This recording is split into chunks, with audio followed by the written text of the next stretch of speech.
আয়কর বলতে কি বুঝো? আয়করের উদ্দেশ্য, আয়করের বৈশিষ্ট্যসমূহ আলোচনা করো। খতে বলা হয়েছে আয়কর অধ্যাদেশ 1984 কোন ধারা বলে আয়কর আরোপচার্য করা হয়, সংক্ষেপে আলোচনা করো।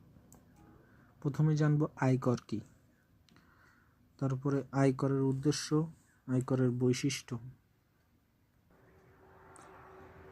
কমিশনার অব ইনকাম ট্যাক্স বনাম ওয়ালেস অ্যান্ড কোম্পানি সম্পর্কে একটা উদাহরণ দেওয়া রয়েছে।